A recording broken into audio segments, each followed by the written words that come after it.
Assalamualaikum warahmatullahi wabarakatuh. Innal hamdalillah nahmaduhu wa nasta'inuhu wa nastaghfiruh wa na'udzu billahi min syururi anfusina wa min sayyiati a'malina.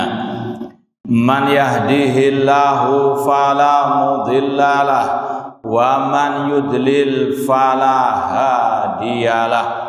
Asyhadu an la ilaha illallah wahdahu la syarikalah wa asyhadu anna Muhammadan abduhu wa rasuluh. Ya ayyuhalladzina amanu taqullaha haqqa tuqatih wa la tamutunna illa wa antum muslimun. Ya ayyuhan nasu taqu rabbakumul ladzi khalaqakum min nafsin wahidah wa khalaqa minha zawjaha wa batha minhuma rijalan katsiran wa nisaa'a wattaqullaha alladzi tasaaluna bihi wal arham innallaha kana 'alaikum raqiba.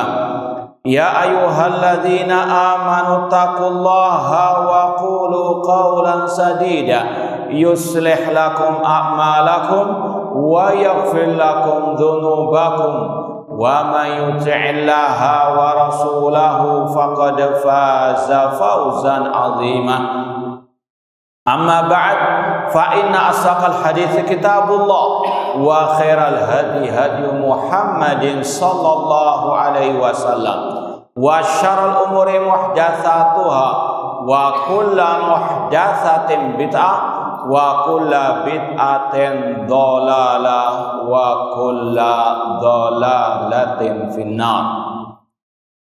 Ma'asal muslimin, ikhwani fillah wa akhwati, bapak-bapak, ibu-ibu, saudara-saudara rahimani wa rahmakumullah. Alhamdulillah, segala puji bagi Allah Subhanahu wa taala yang mempertemukan kita kembali dalam kajian kitab Ushulul Iman oleh Syekhul Islam Muhammad bin Abdul Wahhab rahimahullahu taala. Semoga Allah Subhanahu wa taala menghidupkan dan mewafatkan kita di atas tauhid dan sunnah Rasul sallallahu alaihi wasallam. Sekarang kita sampai pada bab ma huwa awwalu hadzal amr. Sahih?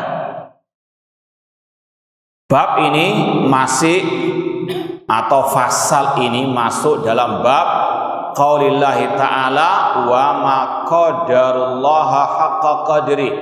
Masih berkaitan dengan al-iman billah, rukun iman yang pertama, masih berkaitan tentang tauhid asma wa sifat.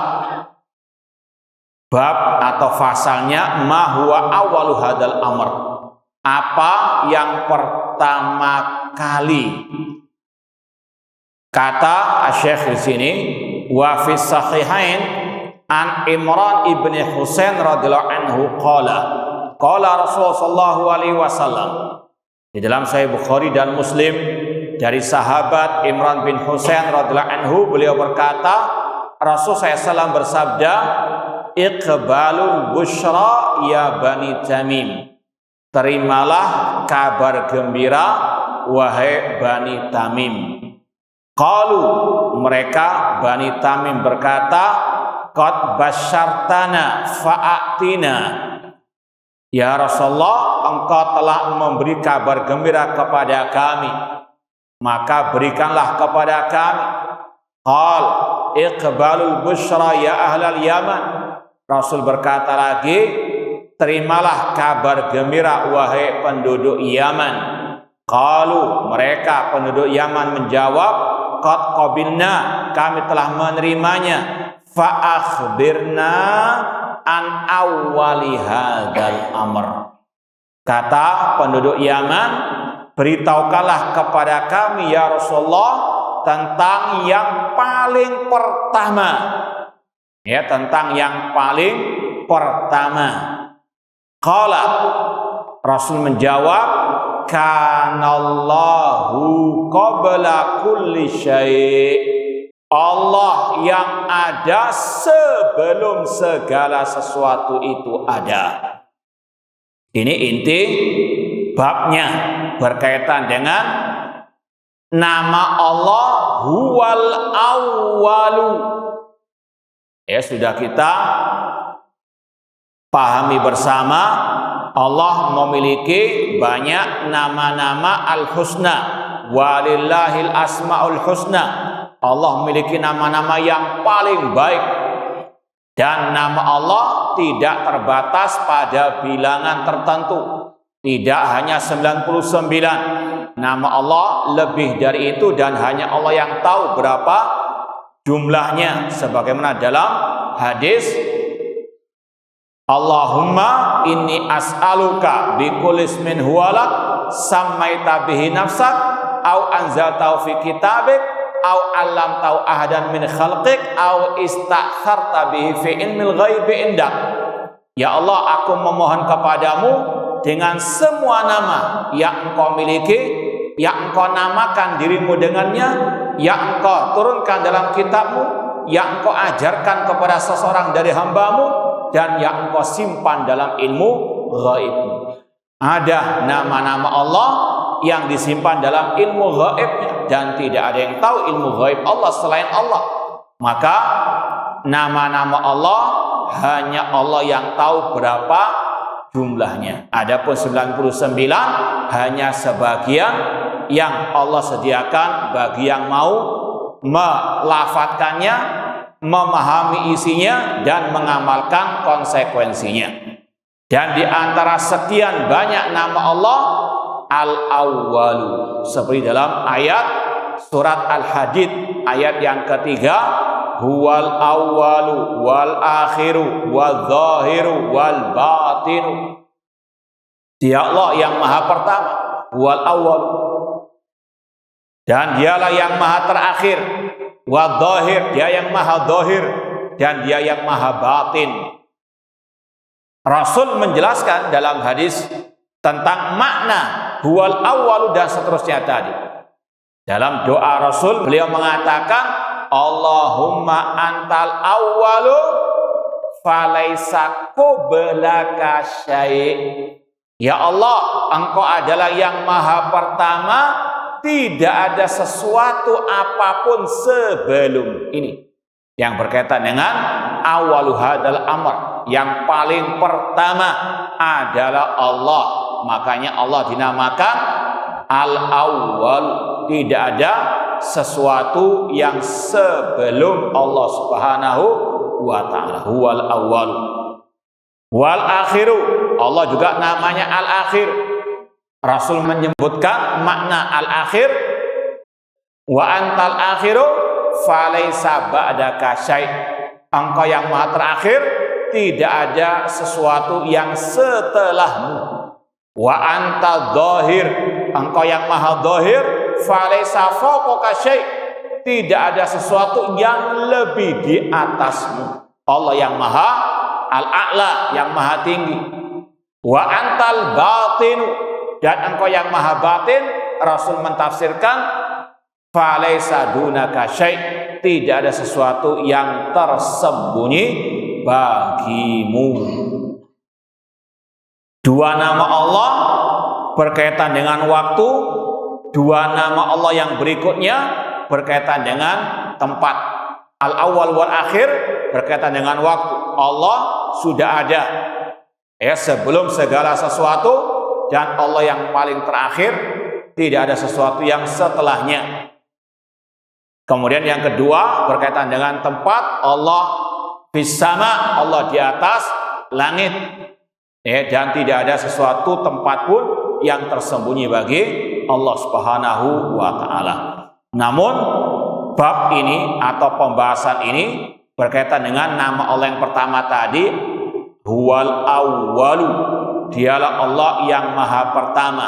Kata Rasul dalam hadis ini, kanallah, Allah sudah ada qabla kulli syai', sebelum segala sesuatu itu ada. Wa kana arsyuhu 'alal ma', dan arasnya Allah ada di atas air. Dan ini juga berkaitan dengan sifat istiwa Allah di atas al-arsy. sifat ketinggian Allah di atas semua makhluknya. Ar-Rahman 'alal arsy istawa. Allah istawa di atas arsy, maknanya Allah tinggi di atas arsy, sebagaimana tafsir ulama salaf dari kalangan sahabat Abdullah bin Abbas, tabi'in Abul Aliyah, Mujahid. Dan arsy Allah adalah makhluk yang pertama Allah ciptakan, makhluk yang paling tinggi dan makhluk yang paling besar. Sebagaimana dalam hadis Rasulullah SAW tentang perbandingan antara kursinya Allah dengan arsy-nya Allah. Dalam hadis yang sahih, Rasul mengatakan, fadlul kursi ala samawati wal ardi ka fadlil fala ala tilkal halqah. Kata Rasul, perbandingan antara kursinya Allah dengan langit dengan 7 lapisnya, bumi dengan 7 lapisnya, seperti tanah lapang dengan lingkaran kecil. Lingkaran kecil ini ibaratnya seperti langit dan bumi dengan 7 lapisnya. Ya, tidak ada apa-apanya dibandingkan kursinya Allah. Dan itulah makna dari ayat kursi, wasi'a kursiyuhus samawati wal arda. Kursinya Allah meliputi langit dan bumi, yaitu lebih luas, lebih besar dari langit dan bumi. Dan kursinya Allah ditafsirkan oleh Abdullah bin Abbas maudhi'ul qadamain, tempat kedua telapak kaki Allah. Ahlussunnah menetapkan apa adanya, semua sifat Allah sesuai dengan kebesaran dan kesempurnaannya, tidak sama dengan sifat makhluk. Kemudian perbandingan antara arsy-nya Allah dengan kursinya Allah sama dengan perbandingan kursi dan langit dan bumi. Kursinya Allah perbandingannya seperti tadi, gelang lingkaran kecil dibandingkan dengan tanah lapang yang sangat luas. Itu perbandingan arsy dan kursinya Allah. Yang paling besar arsy-nya Allah, kemudian kursinya Allah, kemudian baru 7 lapis langit dan 7 lapis bumi. Dan ini semuanya, kata para ulama, menunjukkan tentang keagungan Sang Penciptanya. Makanya dalam akhir ayat kursi Allah mengatakan wa huwal aliyyu al-azim. Allah yang maha tinggi lagi maha agung. Dan ini berkaitan dengan bab tadi, wa ma qadarullah haqqa qadri. Kaum musyrikin tidak mengagungkan Allah dengan sebenar-benarnya pengagungan. Padahal Allah maha agung, ciptaannya aja luar biasa, agung besarnya. Namun kenapa kok kaum musyrikin masih menyekutukan Allah dengan selainnya? Ini pembahasan berkaitan dengan wa ma qadarullah haqqa qadri.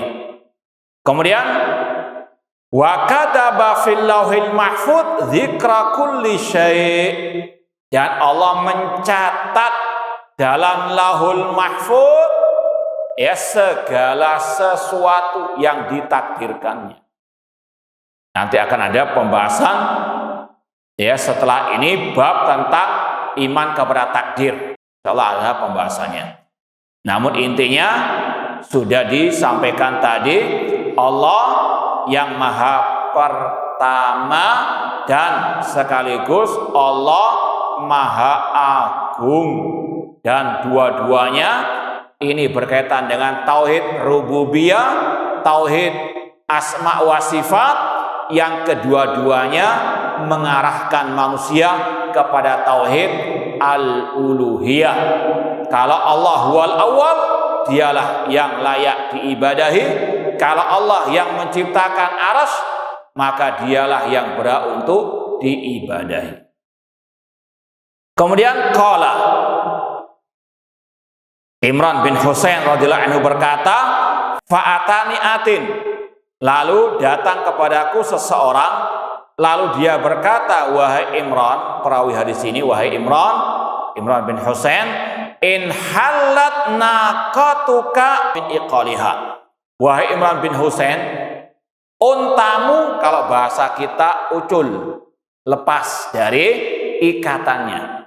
Ya, sekali lagi, ketika Imran bin Husain lagi bermajlis dengan Rasul, lagi mendengarkan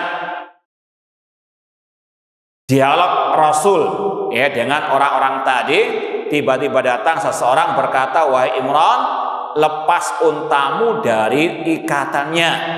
Qala, kemudian Imran bin Husain berkata, fa kharajtu fi athariha, lalu aku pun keluar dari majelis dan mencari unta tersebut.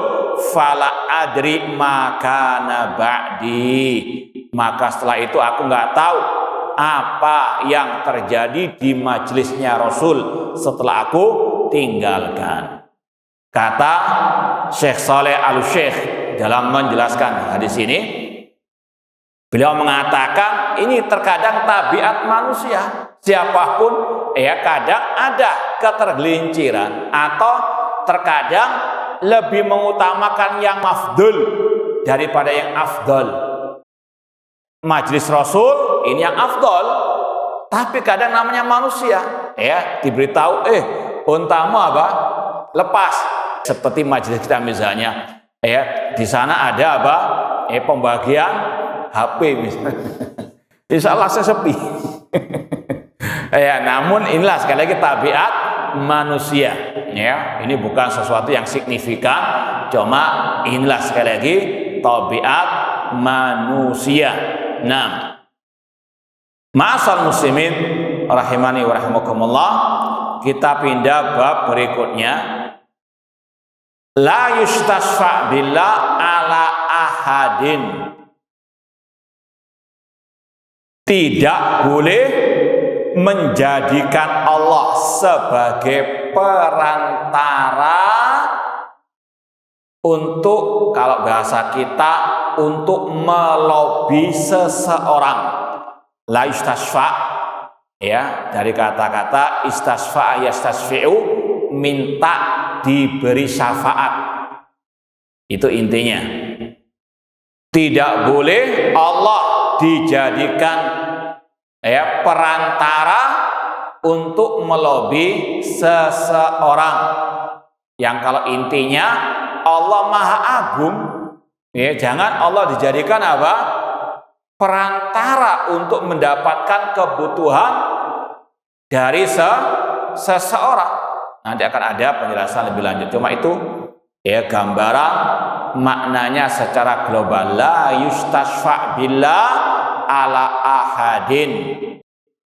Dan sudah kita ketahui bersama, syafaat artinya tolabul khair lil ghair, meminta kebaikan untuk orang lain, meminta kebaikan untuk orang lain.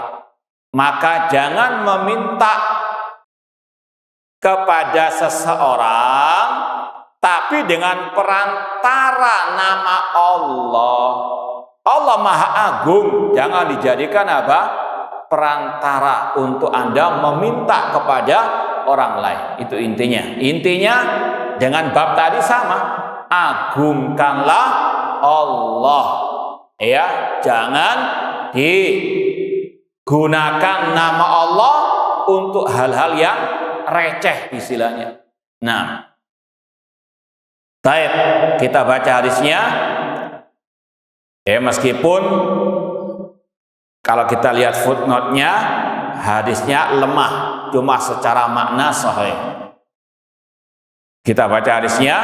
Wa an Jubair bin Muhammad ibni Jubair ibni Mut'in an abi an jaddihi qala ja'a a'rabiyun ila Rasulullah sallallahu alaihi wasallam.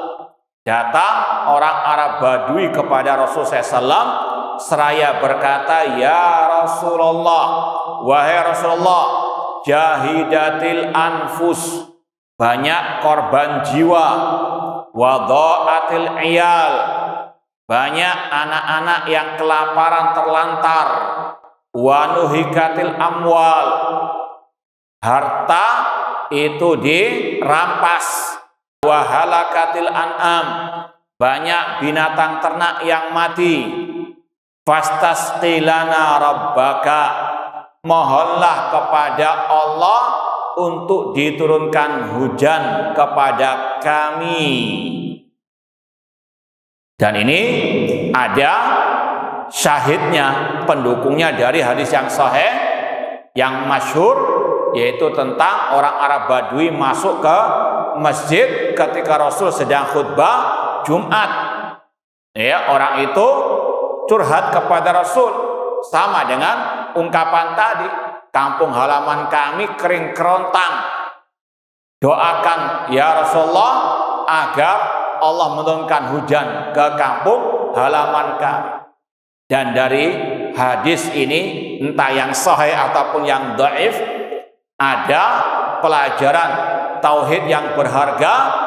Para sahabat dahulu mereka tidak pernah sekalipun minta kepada Rasul setelah Rasul meninggal dunia. Ketika Rasul masih hidup, mereka minta didoakan oleh Rasul. Itu sahih, benar. Namun setelah Rasul meninggal, tidak ada riwayat yang sahih. Namun sangat disayangkan, banyak dari kaum muslimin yang masih minta-minta kepada Rasulullah Shallallahu Alaihi Wasallam. Bahkan kemarin ada satu orang tanya kepada saya, Ustaz, apa boleh kalau saya berdoa ya Rasulullah, sampaikan doaku kepada Allah? Itu kemarin ya, ada orang ya lillahi ta'ala tanya, emang nggak paham ya. Ini luar biasa. Ya, kita nasihati bahwasanya yang pertama, Allah berfirman, ud'uni astajib lakum, berdoalah kepadaku, aku akan kabulkan. Jangan berdoa kepada Rasul sallallahu alaihi wasallam. Dan juga dalam doa-doa ayat hadis, doa-doa dalam Al-Quran, doa dalam hadis, tidak ada satupun yang mengajarkan ya Rasulullah, ya tolonglah aku ya Rasulullah, berikan aku syafaat. Tidak ada. Yang ada Rabbana dzalamna anfusana, Rabbana ighfir lana, Rabbana hab lana ya hayyu ya qayyum birahmatik. Itu yang ada dalam apa? Ayat dan hadis. Ya, maka sekali lagi ini yang harus dipahamkan kepada kaum muslimin. Ditambah lagi dengan dai-dai penyesat umat yang mereka mengkaburkan bahasa-bahasa minta tolong kepada selain Allah, ya, dengan nama tawasul dan seterusnya. Ini sekali lagi tidak ada ajarannya dari Islam, dari Al-Quran maupun Sunnah Rasulullah SAW, ataupun dari para sahabat Rasulullah Shallallahu Alaihi Wasallam. Di antaranya dalam hadis-hadis yang semisal dengan ini, mereka para sahabat Rasul, terutama dari Arab Badui, mereka ketika Rasul masih hidup, minta didoakan oleh Rasul, tidak ada masalah. Rasul membenarkan, Rasul bolehkan. Tapi setelah meninggal dunia, tidak ada satupun yang ngalap berkah dengan kuburan Rasul, minta-minta di kuburan Rasul. Ya, sama dengan masalah tabarruk. Ketika Rasul hidup, para sahabat tabarruk dengan jasadnya Rasul, dengan liurnya Rasul, dengan keringatnya Rasul. Iya, sahih, riwayatnya dalam Sahih Muslim. Tapi setelah Rasul meninggal, tidak ada yang ngalap berkah dengan sahabat Rasul. Ya, sebagai wali-wali Allah, kita yakini Abu Bakar, Umar, para sahabat wali-wali Allah, nggak ada yang para tabiin ngalap berkah kepada Abu Bakar. Paham? Ya, nggak ada yang diludahi kemudian disuruh minum. A'udzubillahi min dzalik. Ini para sahabat Rasul. Mana yang lebih saleh, yang lebih afdal? Para sahabat dibandingkan orang-orang sekarang.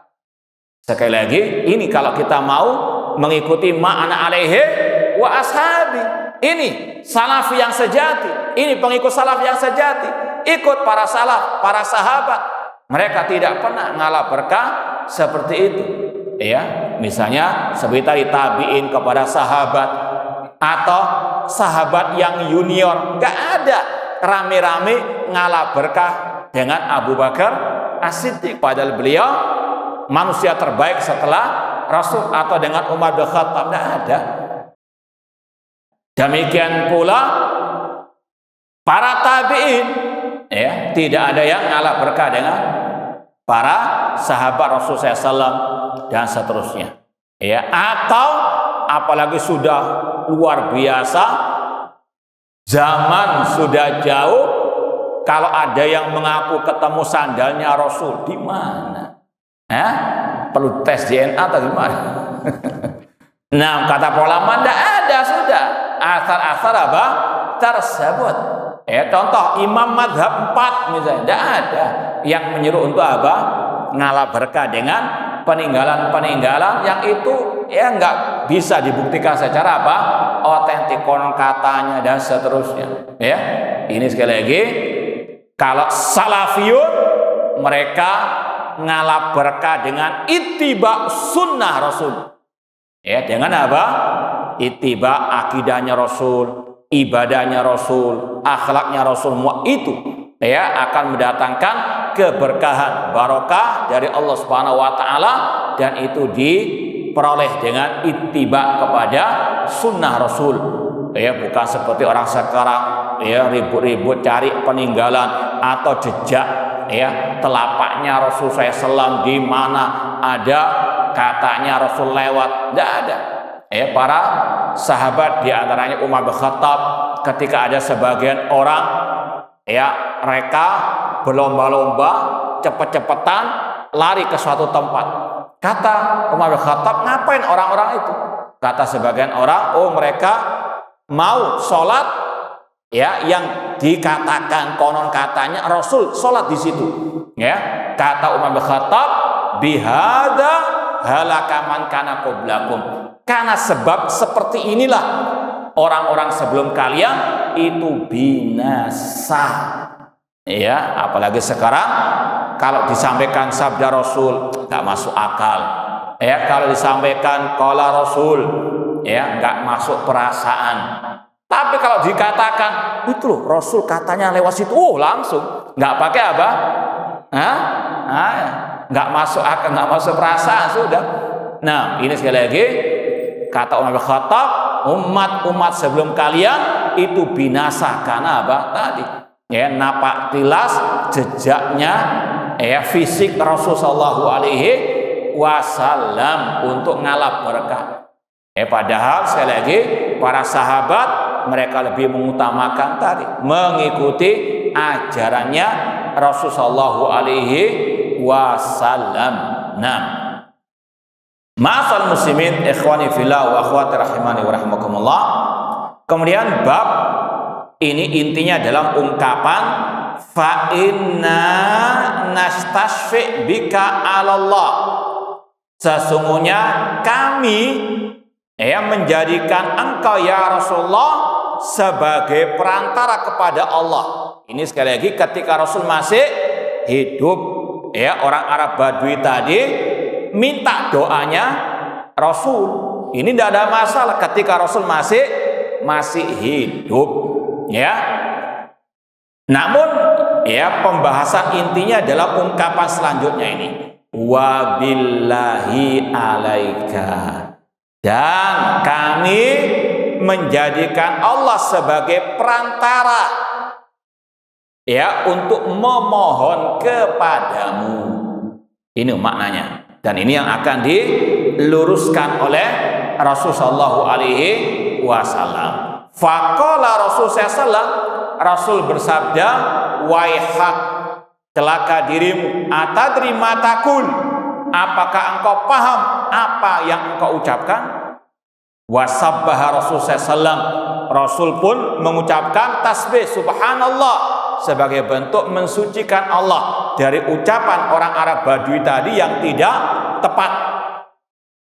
Famazala yusabbih, Rasul pun terus mengulang-ulang subhanallah subhanallah subhanallah hatta urifa dzalik fi wujuhi ashabihi, sampai hal itu terlihat dari wajah para sahabat yang istilahnya sungkan kepada Rasul, yang mereka tahu Rasul sedang marah, tidak ridho dengan ucapan orang Arab Badui tersebut yang kurang tepat dalam mengungkapkan astasfi billahi alaika.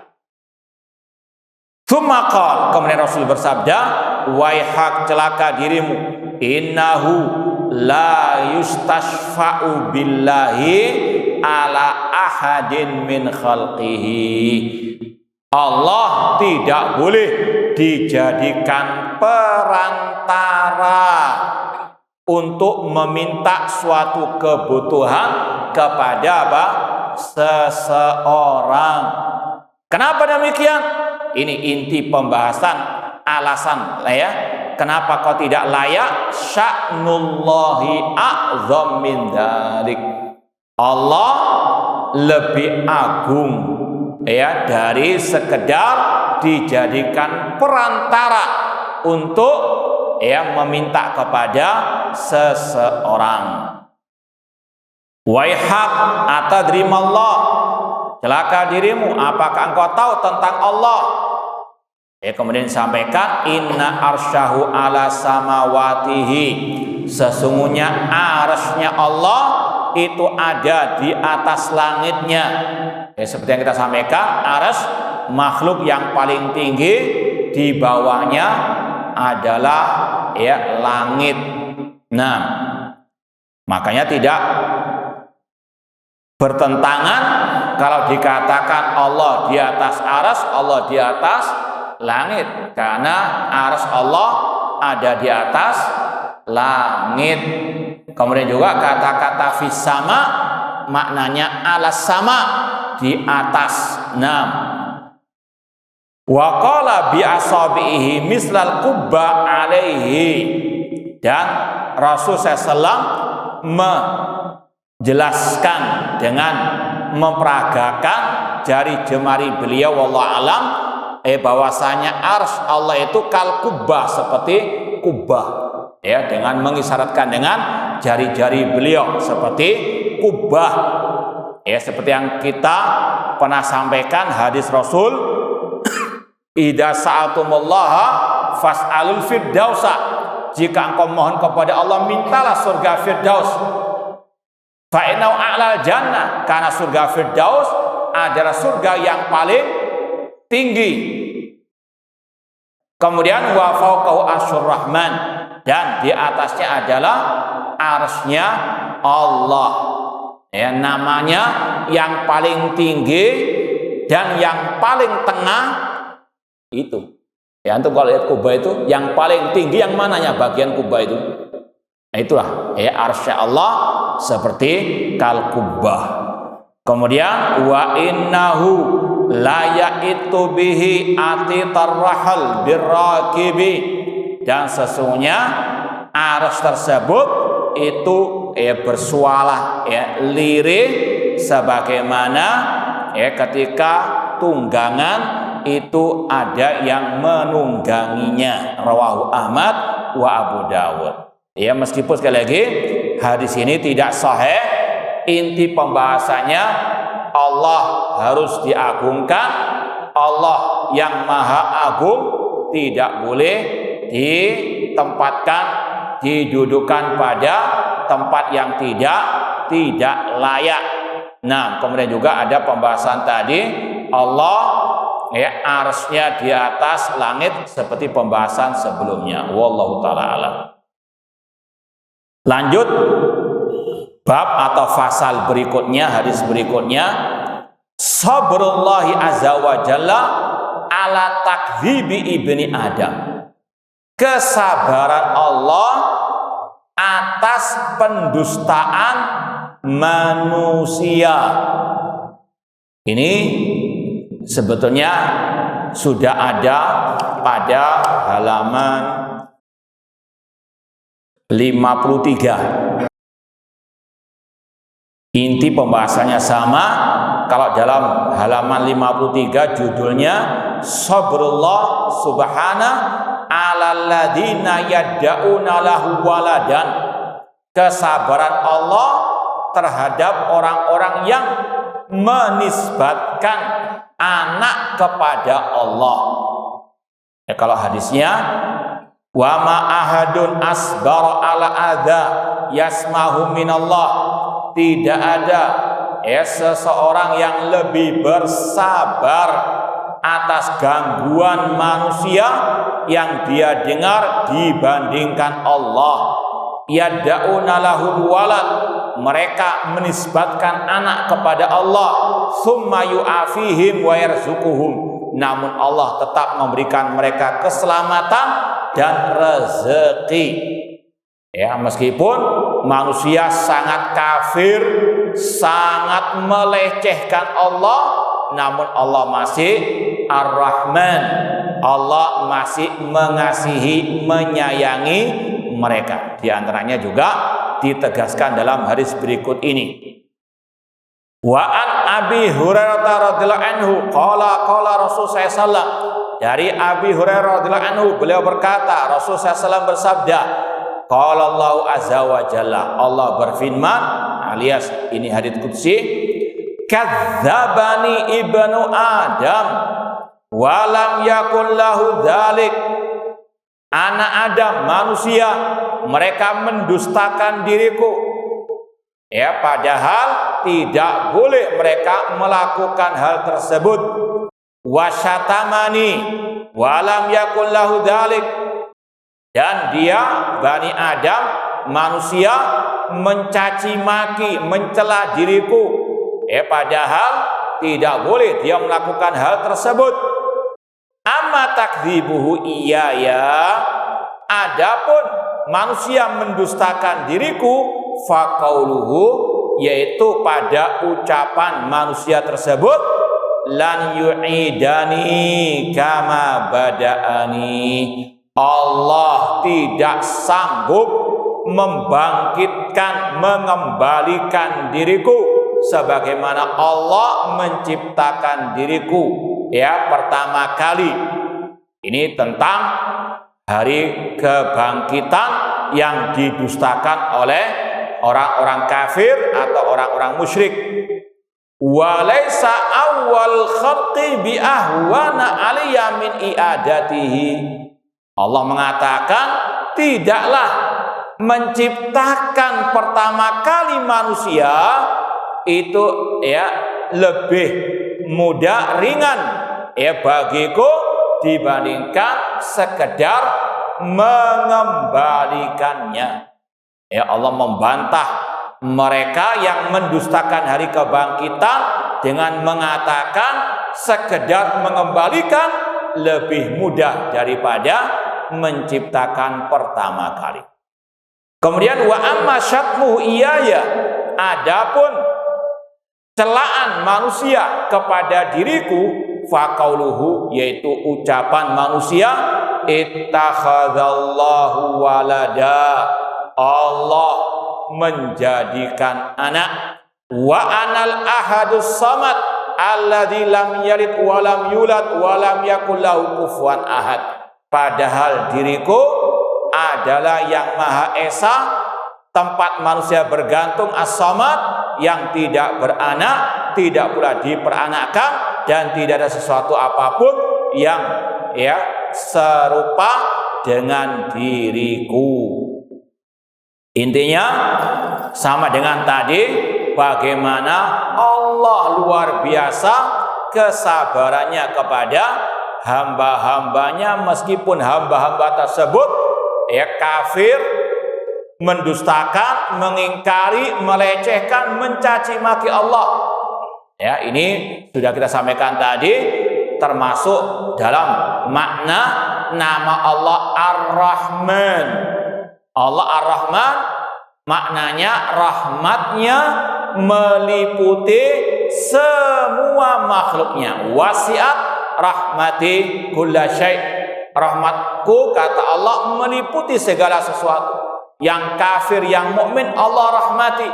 Allah tetap kasih mereka makan, Allah kasih mereka pekerjaan, kesehatan, dan kenikmatan-kenikmatan dunia.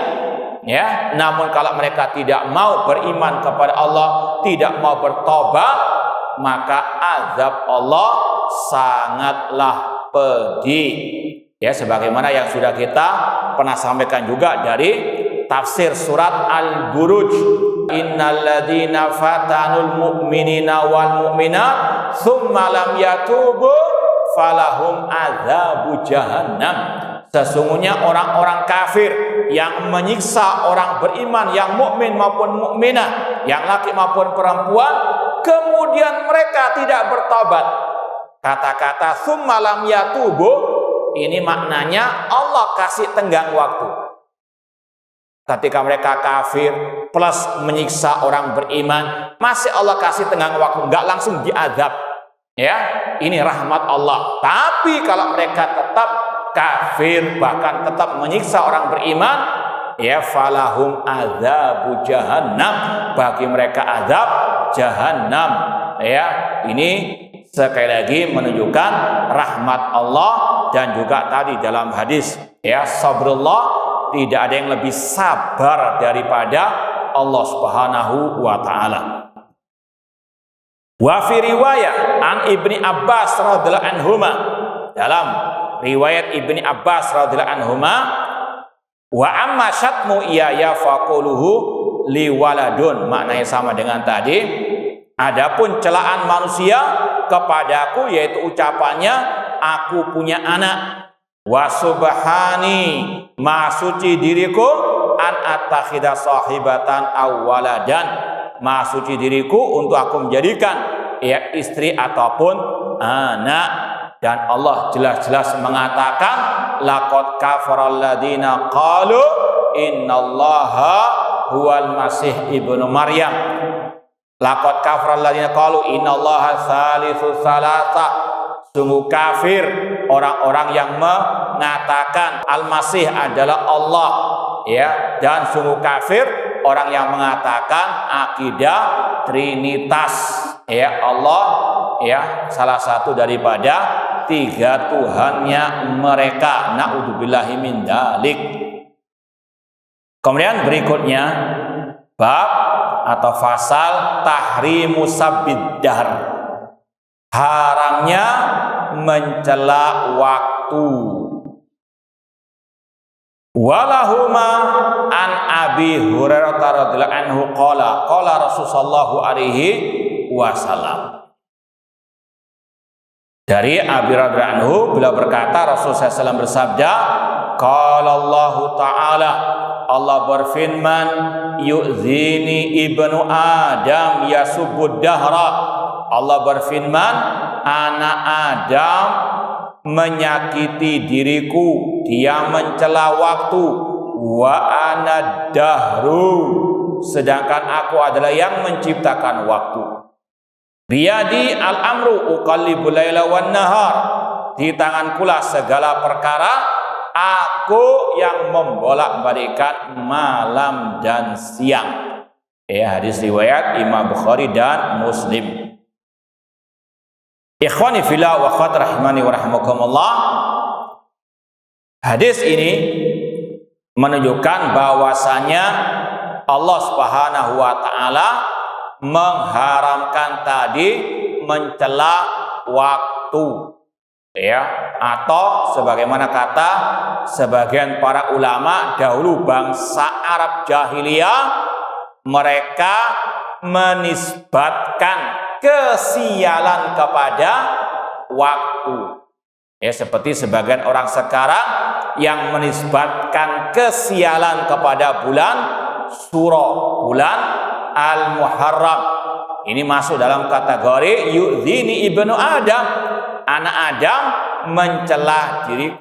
Kalau dikatakan bulan Suro, bulan Muharram, atau bulan Safar, bulan Sial, itu sama saja mengatakan yang menciptakannya, ya, itu dengan tersifati dengan sifat yang tidak layak bagi Allah Subhanahu wa taala. Itulah kelakuan kaum musyrikin yang tidak mengagungkan Allah dengan sebenar-benarnya pengagungan. Dan sering kita sampaikan, kalau pas mau bulan Suro, ya, kalau mau pas bulan Muharram, ya, kita bahas penyimpangan keyakinan orang yang mengatakan bulan suro, bulan sial.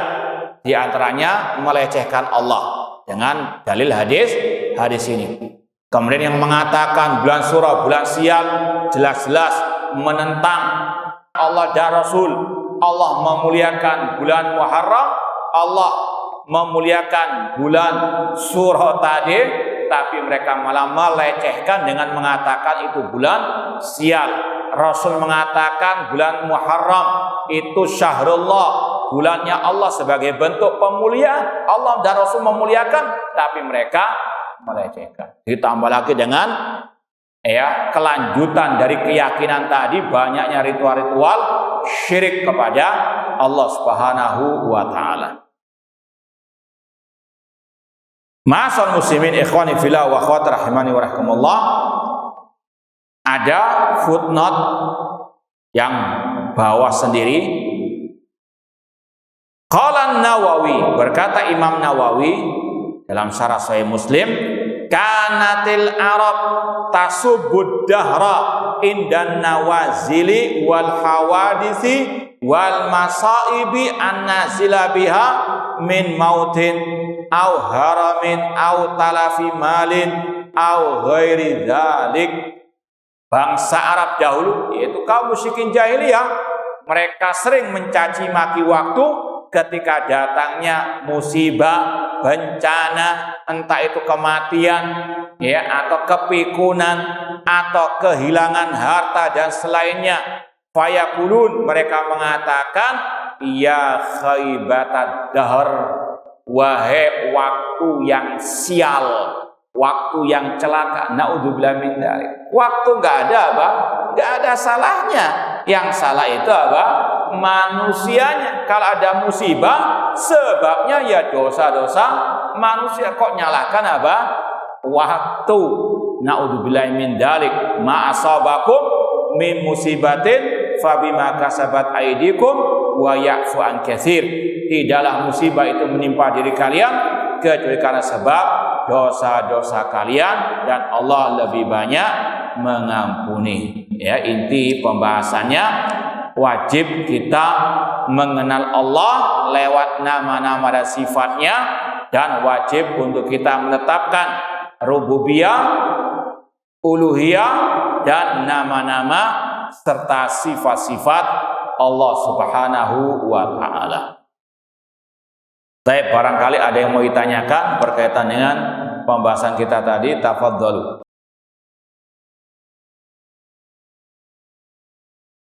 Iya, wetonan ya. Iya, waktu yang baik seperti orang-orang kita kalau mau anaknya menikah dihitung. Nah, ini sama saja. Karena mereka juga ada waktu-waktu yang mereka melarang anaknya untuk menikah di hari itu. Ini keyakinan khurafat, warisan dari kaum musyrikin jahiliyah. Nah, tidak ada kata ini waktu yang istilahnya kata mereka pas untuk mengadakan tadi hajatan ataupun ini waktu yang sial. Tidak ada dalam Islam. Waktu sekali lagi tidak ada kaitan dengan kebahagiaan dan kesengsaraan seseorang. Pernah kita dengar juga orang-orang itu urutnya luar biasa, hitung-hitungan wetonan ketika mau mengadakan acara tadi kemantenan anaknya, tapi juga naudzubillah min dzalik, rumah tangga anaknya juga intinya ini sekali lagi sudah ada syiriknya dan hasilnya juga naudzubillah. Nah, sama dalam Islam tidak ada tadi penentuan hari yang baik untuk hajatan. Nah, atau waktu yang sial untuk ditinggalkan hajatan tersebut. Nah, ada yang mau ditanyakan yang lainnya?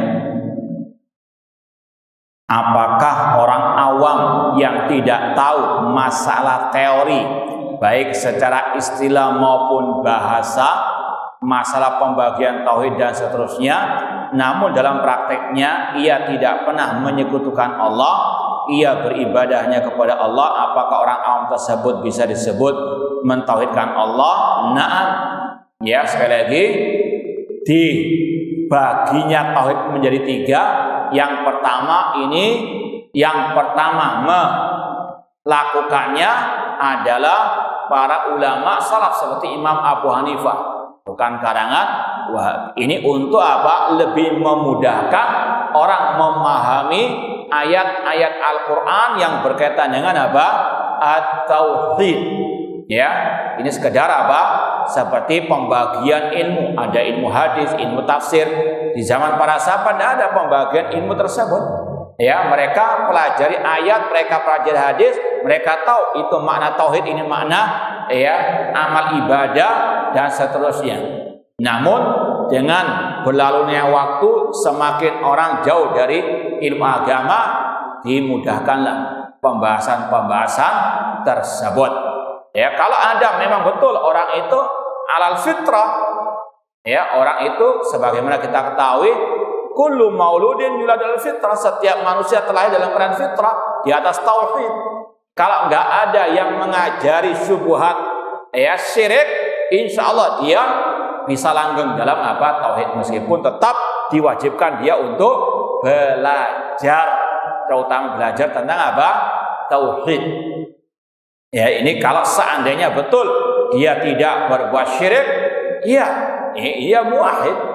Ya, cuma sekarang ini masalahnya syubhat kaum musyrikin sudah luar biasa, yang merasuk ke dalam tubuh banyak kaum muslimin, terutama orang-orang awam. Kalau mereka nggak belajar tauhid, nggak paham tauhid, ya dikhawatirkan jatuh ke dalam apa? Kesyirikan. Seperti tadi, contohnya tadi, yang tanya kepada anak anggap orang awam. Tapi apa? Yaitu tadi. Alasannya apa waktu itu dia mengatakan? Baru kemarin, nggak sampai 24 jam. Nah, berkata, ya, tapi saya itu kalau kangen ngomongnya gitu, Ustaz. Bang, kangen kepada siapa? Alasannya kangen kepada Rasul sallallahu alaihi wasallam. Ya, muncul ucapan ya Rasul. Ini kalau tidak di atas apa? Ilmu. Ya, alhamdulillah masih mau apa? Bertanya. Ini sekali lagi, ini bahayanya kalau tidak paham ilmu tentang at-tauhid. Makanya Allah mengatakan fa'lam annahu la ilaha illallah. Kata Syekh Abdul As-Sa'di, fa'lam, di situ ada perintah wajib belajar tentang la ilaha illallah, tentang at-tauhid. Ya, ini sekali lagi yang kita tekankan, wajibnya belajar tauhid. Ya, tapi kalau seandainya ada orang mati nggak pernah belajar tauhid, ya kita tetap usulkan barangkali apa? Dia punya udzur di sisi Allah. Paham ya? Ya, sekali lagi ucapan kita tadi, apakah orang awam tersebut bisa disebut muwahhid? Iya, secara apa?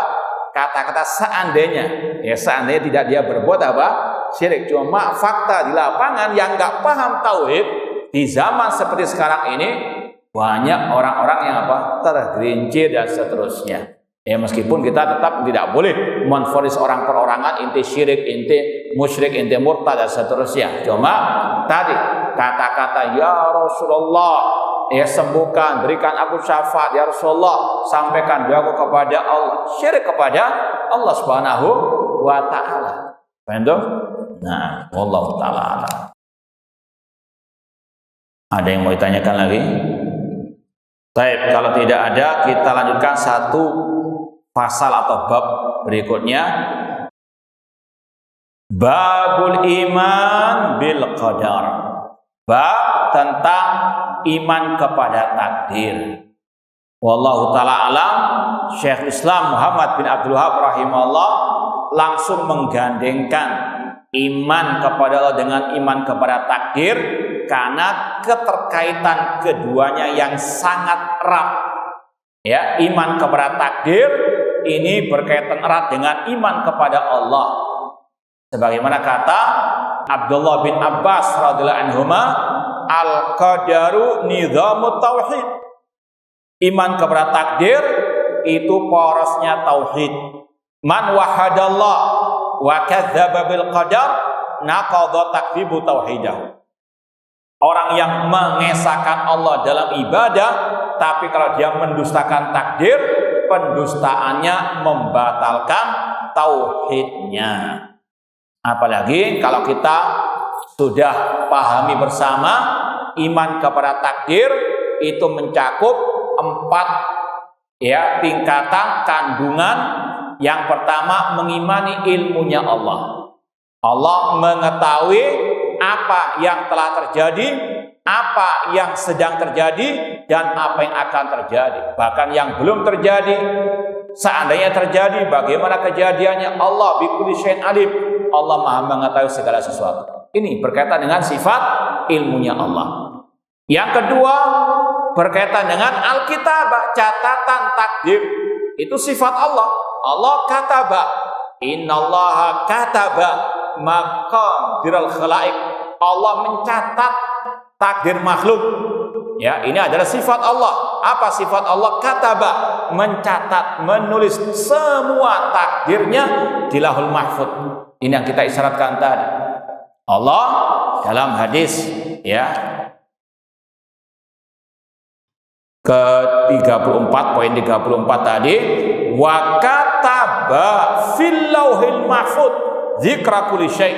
Allah mencatat dalam Lauhul Mahfuz segala sesuatu yang ditakdirkannya. Itu sifat Allah. Nah, sekali lagi, iman kepada takdir sangat erat kaitannya dengan iman kepada Allah, sangat erat kaitannya dengan tauhid rububiyah dan juga tauhid asma wa sifat. Sifat ilmunya Allah, sifat catatan takdir, kemudian sifat masyiatullah, kehendak Allah. Wa ma tasyauna illa an yasha Allah. Tidaklah kalian berkehendak kecuali Allah berkehendak. Segala sesuatu yang terjadi dengan kehendak Allah. Kemudian yang keempat, dari tingkatan iman kepada takdir, meyakini tentang al-khalaq, Allah yang menciptakan segala sesuatu. 4 kandungan iman kepada takdir itu semuanya berkaitan dengan sifat apa? Dengan sifat Allah, dengan rububiyah Allah, dengan sifat-sifat Allah Subhanahu wa ta'ala. Makanya Allah alam, Syekhul Islam Muhammad bin Al-Wahhab langsung menggandengkan iman kepada Allah dengan masalah iman kepada takdir. Kemudian dibawakan ayat-ayat dalam bab ini ayat-ayat yang berkaitan dengan iman kepada takdir.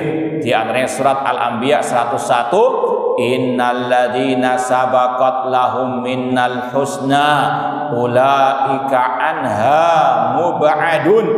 Sesungguhnya orang-orang yang telah ditetapkan kebaikan bagi mereka dari kami.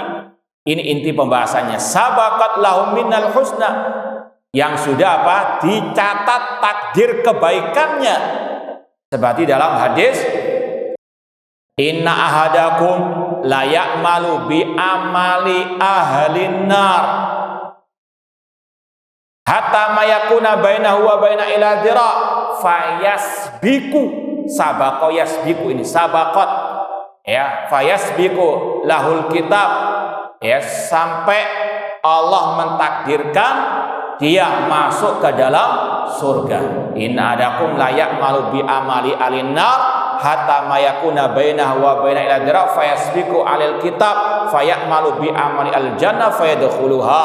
Sesungguhnya ada salah seorang di antara kalian yang dulunya berbuat seperti perbuatan penghuni neraka, sampai antara dia dengan neraka sejengkal saja, namun sabaqa yasbiqu, sebagaimana dalam ayat innalil sabaqat, yang sudah ditetapkan takdirnya, ulaika anha mubadun, maka mereka dijauhkan dari api neraka.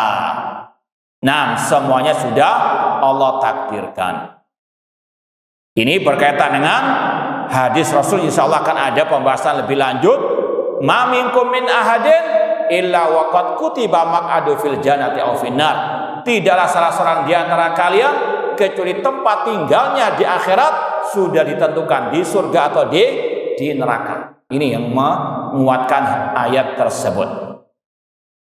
Kemudian ayat yang kedua surat Al-Ahzab 38, wa kana amrullahi qadaran maqdura, dan perkara Allah itu sudah ditakdirkan, ditentukan. Sekali lagi, semuanya sudah muqaddar, sudah ditakdirkan. Seperti yang kita sampaikan berulang kali ketika pembahasan seperti ini, ya, seperti di detik ini, apa yang kita ucapkan, ya, apa yang terjadi sekarang di majelis kita, siapa yang ngantuk, ya, siapa yang tidur, siapa yang ngelamun, ya, sekali lagi, semuanya sudah ditakdirkan oleh Allah, sudah diketahui oleh Allah sebelum Allah menciptakan kita. Bahkan sebelum Allah menciptakan langit dan bumi, sudah Allah ketahui apa yang terjadi di detik ini, apa yang kita ucapkan di saat ini. Dan itu sudah Allah catat dalam Lauhul Mahfuz 50.000 tahun sebelum penciptaan langit dan bumi. Dan Allah kehendaki sekarang itu terjadi. Wa ma tasyauna illa an yasha Allah. Dan Allah ciptakan kita dan perbuatan kita, ya, sekali lagi semuanya sudah qadaran maqdura. Ya, mungkin barangkali ya, tadi ada yang ragu, mungkin, ya, berangkat enggak ya, teman-teman tetangga banyak yang jogging misalnya, ya, mau ya olahraga, ya, berangkat enggak berangkat, akhirnya berangkat. Ini semuanya apa? Sudah nggak bisa antum lari, pasti datang ke sini. Paham? Dan kita tahu ini takdir karena apa? Sudah terjadi. Paham? Ya, terkadang seperti itu. Inilah sekali lagi yang wajib dipahami. Kemudian Allah berfirman lagi surat As-Saffat 96, wallahu khalaqakum wa ma ta'malun. Allah yang menciptakan kalian dan yang kalian perbuat. Fisik kita, perbuatan kita yang abstrak itu juga apa? Ya, Allah yang menciptakan. Ini pembahasan poin kandungan iman kepada takdir yang keempat, al-khalq. Nah, dan inilah yang pernah diucapkan oleh Imam Asy-Syafi'i rahimahullah, ma syi'ta kana wa illam asya wa ma syi'tu illam tasya lam yakun. Apa yang engkau kehendaki ya Allah pasti terjadi meskipun aku tidak menghendaki. Dan apa yang aku kehendaki jika engkau tidak menghendaki ya Allah enggak mungkin terjadi. Ini al-masyiah. Kemudian bait yang kedua, Imam Syafi'i mengatakan khalaqtal ibad ala ma alimta. Engkau menciptakan hamba-hambamu sesuai dengan ilmumu. Berkaitan dengan al-khalaq, Allah yang menciptakan segala sesuatu dan masalah ilmunya Allah. Wallahu khalaqakum wa ma ta'malun. Kemudian firman Allah yang berikutnya surat Al-Qamar 49, inna kulla syai'in khalaqnahu biqadar. Sesungguhnya segala sesuatu Allah ciptakan dengan takdirnya. Ini kalau kita ditanya, ya, apa dalil dari ayat tentang iman kepada takdir? Ya, karena kalau kita baca dalam, ya, ayat seperti akhir surat Al-Baqarah, amanar rasulu bima unzila ilaihi mir rabbi wal mu'minun kullun amana billahi wa malaikati wa kutubihi wa rusulih. Mana iman kepada takdir? Kalau kita ditanya, ya salah satunya jawabannya, ya, Allah menyebutkan dalam ayat yang lain, karena satu ayat dengan ayat yang lain saling apa? Menguatkan. Meskipun ada pula yang mengatakan ada dalam, ya, ayat tadi tentang masalah apa? Iman kepada takdir, yaitu berkaitan dengan la yukallifullahu nafsan illa wus'aha, ya, atau ada pula jawaban yang lain itu sudah termaktub dalam amanar rasulu bima unzila ilaihi mir rabbi kullun amana billahi. Bagian iman kepada Allah, iman kepada apa? Takdir Allah. Nah, intinya seandainya pun kita katakan satu ayat dengan ayat yang saling menguatkan, ini yang banyak dibawakan oleh para ulama, iman kepada takdir, dalilnya inna kulla syai'in khalaqnahu biqadar. Sesungguhnya segala sesuatu kami ciptakan dengan takdirnya. Wallahu ta'ala alam. Semoga Allah menganugerahkan kepada kita takdir yang baik fid dunya wal akhirah. Kurang lebihnya mohon maaf. Wa jazakumullahu khairan. Aqulu qouli hadza wa akhiru da'wana anil hamdulillahi rabbil alamin. Wassalamualaikum warahmatullahi wabarakatuh.